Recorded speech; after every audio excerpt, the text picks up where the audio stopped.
Sandali lang sir, set up na kami. Sandali lang sir, sandali lang sir, sandali lang po. Sandali lang sir, sandali lang po sir. Secretary! Ay, mic mo, baka mo mic mo. Teka lang po ha, wag lang masyadong maligat. Pwede pang itaas-taas na lang yung yung mga camera. Wag masyadong Teka lang sir, sayin natin ang auto effect kasi medyo. Taas lang ng konti yung camera na lang. Okay. Okay, medyo Okay mataas po, konti. start tayo. Quiet. 1, 2, 3, go. Sige lang po. I will not take questions after this announcement lang to. Number one, people of the Philippines, plaintiff, criminal case number 307. Sandali lang! And Quiet, 402 for violation of Section 3 RA 3019 Anti-Graft and Corrupt Practices Act against versus Pacifico Discaya et al. And for the case of criminal case 3573 and 2026, crime of malversation of public funds through falsification of public documents. Okay, as of now, ang 9 are already in custody. Si Pacifico Discaya was picked up at 7 po ng umaga sa Judicial Senate. Pagkatapos po ay dinala siya sa dito para sa inquest. Okay, para maklaro lang. Yung mic. Para maklaro lang. Tapos yung mic natin, hindi lang magsalamin lang ako. Okay, sa 11 charge, siyam na po ang nakakulong.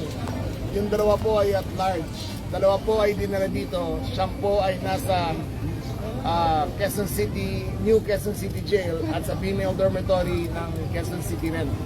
Okay, iwatatid nyo kung bakit magkaiwalay ang dalawa. Ang Sandigan Bayan po ay kumukuha lang ng kaso kung salary grade 24 ba?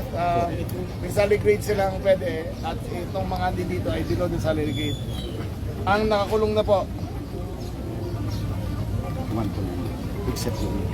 Okay. Si Zara Rowena Cruz Discaya, Roma Angeline Discaya Rimando, Norberto De Leon Santos, Merg Haron Caparas Laus, Pacifico Curly F. Discaya, Bryce Erickson Diaz Hernandez, JP De Leon Mendoza, Juanito Coronel Mendoza, Florilyn Yutok Simbulan. Ang at-large ay si Ernesto Posay Galang, Lorenzo Alcoriza Pagtalunan. Sila po ay may manhunt ngayon para sa kanilang dalawa ngayon. Ito po ay return of warrant. Iniintay po natin ang custody at remanding kung saan sila ikukulong ng judge. So iniintay pa natin yon. Ang nasin namin to ay nahuli na namin sila lahat. Itong si Curly Discaya at yung mag-asawa ay major players dito sa flood control scam, lalong-lalo na dito sa Bulacan. Okay, that will be all. Thank you very much. Anong role ng dalawa sir na at large pa? Ano sila sir? DPWA? Yung dalawang at large pa, DPWH. Okay, yung dalawang at large, DPWH pa. Okay? So, hintayin nyo na lang ang commitment order ng judge natin kung saan sila ikukulong. Kung saan ikukulong si Curly. Pero most probably, in all probability, dito rin sa Bulacan sila makukulong. Sir, si Sarah po, nasa Cebu pa rin po. Nasa Cebu pa rin siya. May plan po ba ilipat siya dito? Hindi ko pa alam, depende yan sa DOJ at sa ombudsman. Pero yung dalawa sir, may lead naman kayo na Meron naman. You're pretty close. Okay? Thank you very much. Thank